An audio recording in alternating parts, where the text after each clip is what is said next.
Seguindo agora, nós vamos continuar falando da aliança abrâmica. A aliança abrâmica, ou aliança da promessa, ela é uma aliança cheia de elementos que a gente precisa compreender bem para poder ter uma visão mais ampla da abrangência dessa aliança, né? A gente vai verificar que ela faz alusões a alianças posteriores, né? A falas, nós vamos ver ecos nessa aliança que vão nas palavras de Jeremias, por exemplo. Então a gente precisa olhar com bastante atenção. Então a gente vai agora entrar nessas alusões alusões posteriores à aliança, né? Apontando para frente, essa aliança apontando para frente. Alusões posteriores. Nas palavras de Palmer Robertson, abre aspas.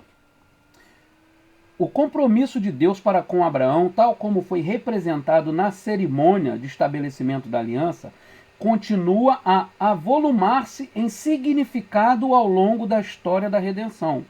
O penhor de morte do Senhor, estabelecido com Abraão, lança seu padrão distintivo sobre toda a história israelita subsequente. Fecha aspas. O que o Robertson está falando é que, à medida que vai caminhando a história da redenção, nós vamos verificar esses elementos da aliança celebrada com Abraão sendo redimensionados. Mas você consegue perceber que são elementos que existiam lá naquela aliança. Na celebração da aliança com Abraão, ali, algumas coisas a gente presta atenção. Deus compromete-se com a sua vida na aliança com Abraão, né? O penhor da morte do Senhor é estabelecido ali. Isso é a garantia de que será cumprido. Então, certo quanto o Senhor vive e existe, isso será cumprido. O padrão distintivo sobre a história de Israel. Eles têm um Deus que se comprometeu com eles. Antes de todo o povo se comprometer em obedecer a aliança, é Deus se comprometendo que cumprirá, que levará a efeito aquilo que ele prometeu em aliança. Vamos ver algumas alusões a essa aliança com Abraão para entender como ela ecoou sobre a história de Israel. Entendendo Jeremias 34. Jeremias 34. Vamos ver, ler os versos 18 e 19 do capítulo 34 do livro do profeta Jeremias. Vamos lá, você que tiver sua Bíblia, esteja com ela próximo. Jeremias 34, versos 18 e 19. Diz assim a palavra do Senhor: farei com os homens que transgrediram a minha aliança e não cumpriram as palavras da aliança que fizeram diante de mim, o mesmo que eles fizeram com o bezerro de ouro que cortaram ao meio, para passarem entre as partes. As autoridades de Judá e de Jerusalém, os oficiais, os sacerdotes e todo o povo da terra, esses que passaram entre as duas partes do bezerro, eu os entregarei nas mãos dos seus inimigos e nas mãos dos que procuram tirar-lhes a vida. E os cadáveres deles servirão de alimento às aves do céu e os animais selvagens, diz a palavra do Senhor.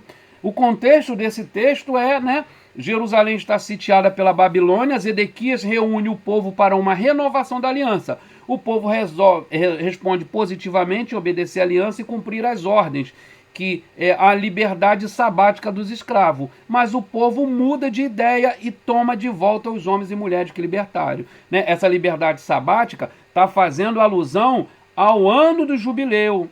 Não está fazendo ao 7º dia, mas aquele 7 vezes 7, um ano de jubileu, que é aí você liberta os escravos, da sua servidão. Então, a palavra de Jeremias anterior a esse contexto, a esse texto lido, ele vai dizer, ele vai condenar o povo por não cumprir dando essa liberdade. Lembrando sempre que o povo tinha sido escravo no Egito.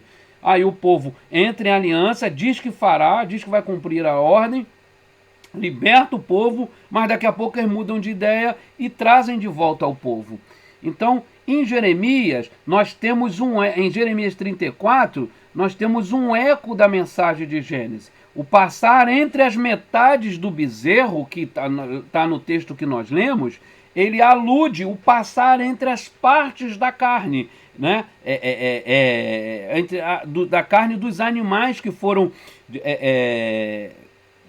cortados e dispostos de frente um para o outro, as suas partes, na celebração da aliança em Gênesis 15. Então você vê claramente a alusão a esse elemento da aliança firmada com Abraão. Você vê também no verso 20, os cadáveres servirão de comida para a ave. Nós vemos que lá naquele momento da celebração de aliança, Abraão fica lá espantando os corvos, né, e as aves de rapinas que queriam se valer comer a carne do sacrifício.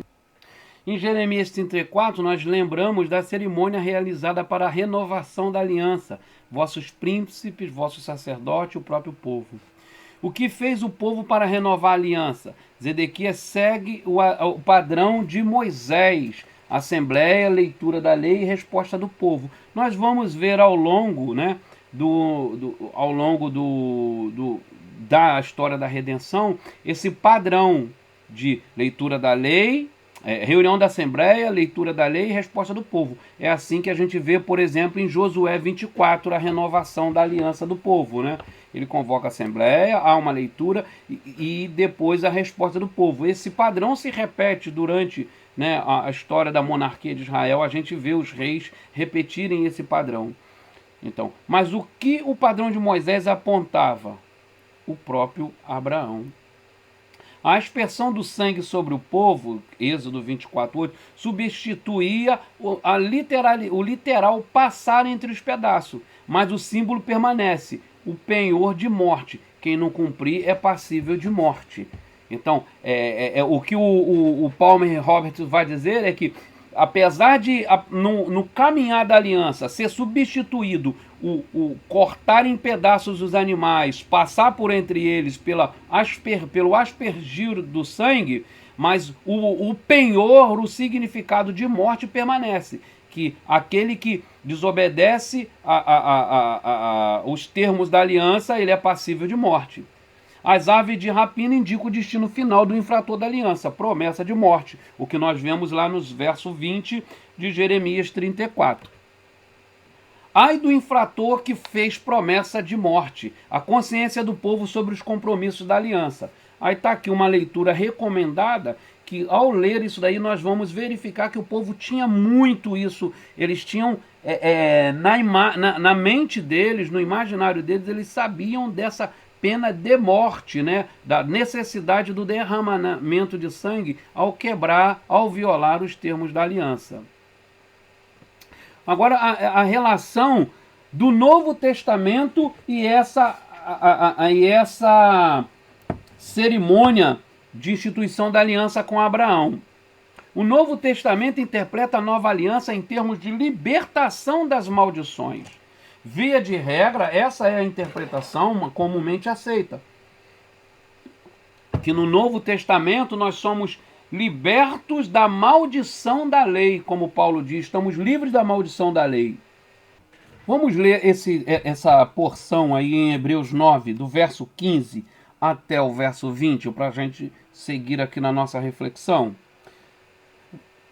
Por isso mesmo ele é o mediador da nova aliança, a fim de que os que foram chamados recebam a promessa da herança eterna, visto que houve uma morte para a remissão das transgressões que foram cometidas. Porque onde há um testamento, é necessário constatar a morte de quem o fez. Sim, porque um testamento só é confirmado depois da morte de quem o fez. Depois, de maneira nenhuma, um testamento tem força da lei enquanto ainda vive quem fez. Por isso, nem a primeira aliança foi estabelecida sem sangue, porque, havendo Moisés proclamado a todo o povo todos os mandamentos conforme a lei, pegou o sangue dos bezerros e dos bodes com água, lã tingida de escarlate e hisopo, e aspergiu não só o próprio livro, como também todo o povo, dizendo: este é o sangue da aliança que Deus ordenou para vocês. Em Abraão, nós vemos que a morte era essencial para a instituição Deus executaria os infrações da aliança, como fica claro nos termos da celebração do cerimonial de aliança firmado em Gênesis 15. A diferença entre testamento e aliança é muito importante. Via de regra, a gente fala de... a gente tem essa dificuldade. Testamento, a morte ativa do testador. Aliança, a morte institui e justifica a aliança. Vamos tentar entender melhor isso? Então, a palavra testamento, diateke do grego, né? Ela tem um significado de a vontade derradeira, né? A última vontade, mas também esse diateke, ele pode ser traduzido como aliança. Então nós vamos ver ele ser traduzido das duas formas na nossa versão na língua portuguesa. No entanto, apesar de poder ser traduzido tanto por testamento, ou disposição da última vontade, ou, né, último desejo, e também como aliança, a palavra aliança e a palavra testamento tem significado diferente, tem sentido diferente. Especialmente hoje, século XXI, o nosso conceito de testamento e aliança é totalmente diferente, né? Agora, no período bíblico, isso tinha um peso, tinha uma relação muito íntima. A conexão entre o testamento ou a última vontade do testador e a morte, ela é muito clara. Para a gente fazer uma distinção, o que acontece? O testamento, a gente só desfruta dos benefícios desse testamento, a gente só desfruta da última vontade do testador quando há a morte do testador. Na aliança, essa íntima ligação com a morte não é nos mesmos termos, porque você desfruta dos benefícios da aliança sem a necessidade de morrer. A morte, ela é decorrente de infringir os termos da aliança. No testamento, você não tem como desfrutar das benesses do testador sem que haja morte do testador. Na aliança, você morre, a morte vem quando há uma quebra. Enquanto não há a quebra dessa aliança, você desfruta dos benefícios dessa aliança de maneira integral, sem que haja a necessidade da morte. Outra distinção importante a fazer é que a morte do testador, daquele que registra em testamento a sua última vontade, de maneira nenhuma alivia culpas ou transgressões do beneficiado, não remove as transgressões cometidas contra a sua última vontade. A morte do testador não é uma morte vicária nem substitutiva, é uma outra situação. Aquele que deixa o testamento, ele não está morrendo em lugar de alguém. Alguém se beneficia da sua morte. Toda a vida, ele não está morrendo no lugar de alguém. Porém, a morte de Cristo, o autor da nova aliança, prevê a redenção das maldições incorridas na violação da antiga aliança. Já na aliança, a morte é substitutiva. Na celebração da aliança, da nova aliança especialmente, o sangue derramado, a morte, ela restabelece, ela remove as maldições da antiga aliança, restabelece relacionamento e institui uma nova aliança. Né? Então, Hebreus 9,15, por exemplo, vamos ler de novo, Hebreus 9,15, que diz: por isso mesmo ele é o mediador da nova aliança, a fim de que os que foram chamados recebam a promessa da herança eterna, visto que houve uma morte para a remissão das transgressões que foram cometidas sobre a primeira aliança. Fica claro a diferença. Quando a gente faz essa comparação e equivalência de testamento e aliança, a gente perde de vista isso. Que no testamento, a morte não remove culpa, a morte não é substitutiva. Na aliança, não. A aliança, conforme a aliança bíblica, é uma morte substitutiva que remove culpa. É uma morte. E não é uma morte inerente. É uma morte que acontece pela transgressão. Diferentemente do testamento, que é a morte necessária para ativação. Nas palavras de Palmer Robertson, diz o seguinte: sangue e diáteque, né, ou sangue e aliança, nos versículos de Hebreus 9, do 15 até o 20, lembram a cerimônia de instituição no Sinai, mediante o aspergir de sangue. Moisés não instituiu um testamento ou disposição de última vontade. Deus não morreu a fim de ativar um testamento em favor de Israel. Em vez disso, a cerimônia no Sinai instituiu um relacionamento de aliança. O sangue da aliança, solenemente aspergido, consagrou Deus e Israel um ao outro, para a vida e para a morte. Logo, o sangue no Sinai, como é apresentado em Hebreus 9, do 18 ao 20, representou um arranjo com caráter de aliança em vez de um testamento. A morte selou a aliança. Fecha aspas. Então, é importante a gente ter essa distinção entre aliança e testamento. E por último, né, para fechar, um testamento não é válido enquanto o testador vive, mas o oposto parece verdadeiro quanto à aliança. Uma aliança é de fato válido enquanto o autor da aliança vive. Por fim,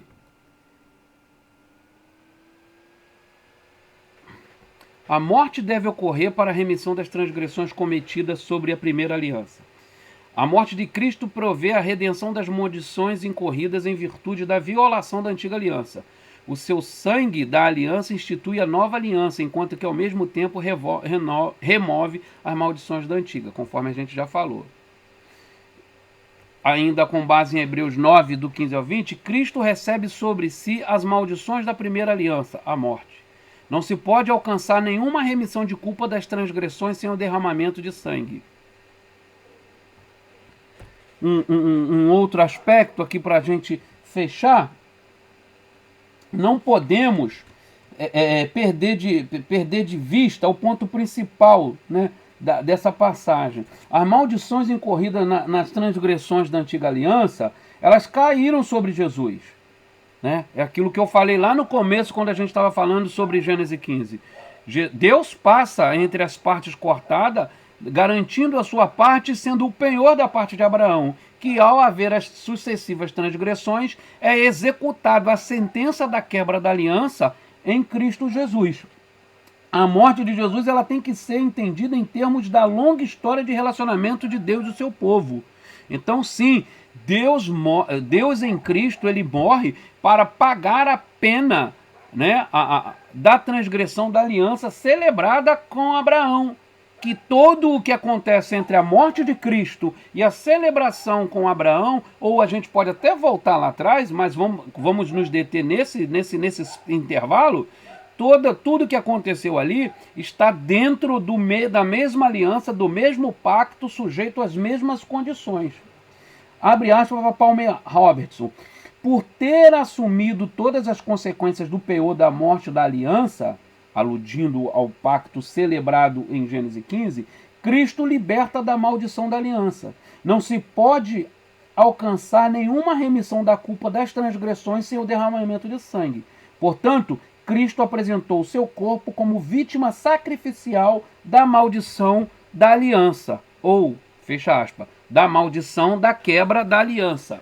Seguindo, né, com essa observação dos elementos da aliança abrâmica, já no Novo Testamento, nós vemos aqui vamos verificar o texto de Mateus 26, 28 e de Lucas 22, 20. Vamos, para ver o que esse texto lança à luz para a gente de elementos dessa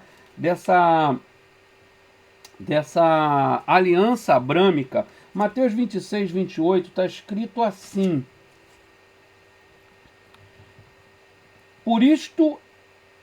porque isto é o meu sangue, o sangue da aliança derramado em favor de muitos para a remissão de pecado. Em Lucas 22, 20 já está escrito da seguinte forma. Lucas 22, 20.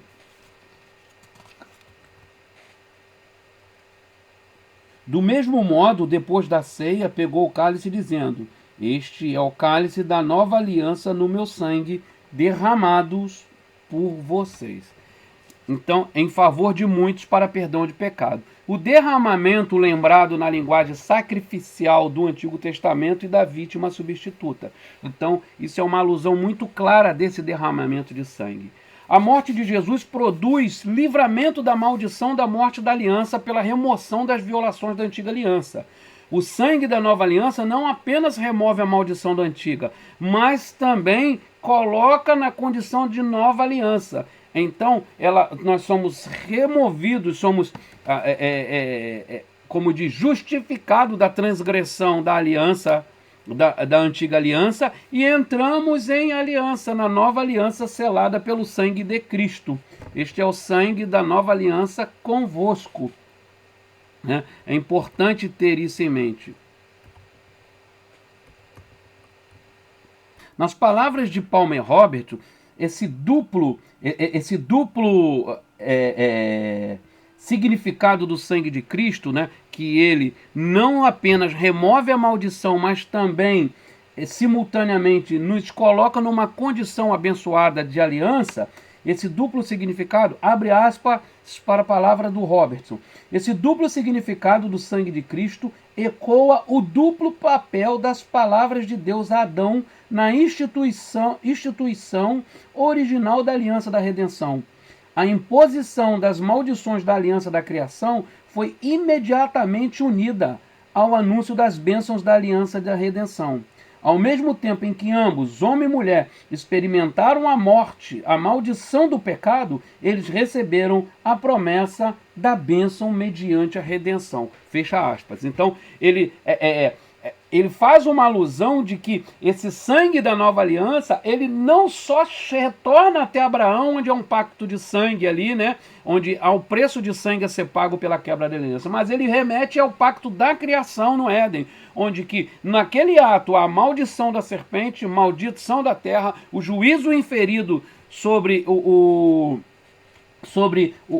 primeiro casal, né? Ao mesmo tempo em que eles experimentam essa maldição, o fato de terem que do homem ter que cultivar a terra, arar a terra e de um trabalho sofrido tirar o seu sustento e a mulher ter as suas dores multiplicadas, eles recebem a promessa da redenção, onde diz que o nascido de mulher pisaria a cabeça da serpente, né? Mais uma vez eu abro aspas para o Robertson, que diz: em Cristo esse duplo papel de bênção e maldição encontra agora o seu sentido consumador. Quando Cristo toma sobre si mesmo as maldições da antiga aliança, ele institui simultaneamente a condição abençoada da nova aliança.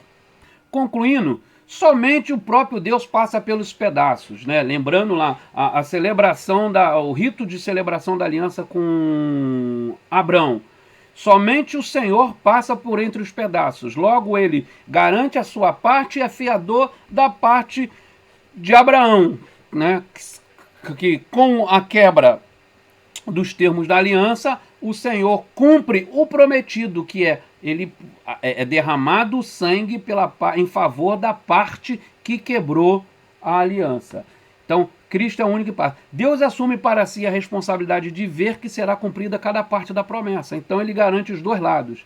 A aliança será cumprida porque Deus assumiu para si. Cristo foi cortado e rasgado para que fosse cumprida a palavra de Deus. Como podereis saber, disse a Abraão, a resposta daquele ritual todo é: eu prometo que assim farei. E agora, aludindo já nos termos da nova aliança, ele se oferece por nós, no nosso lugar.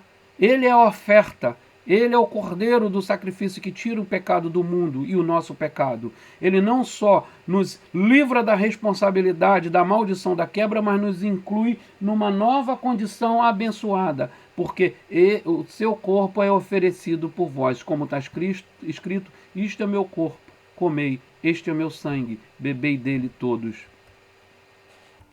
No próximo vídeo nós vamos estar estudando então o selo da aliança abrâmica. O selo, né? A instituição de um selo para reconhecer o povo da aliança.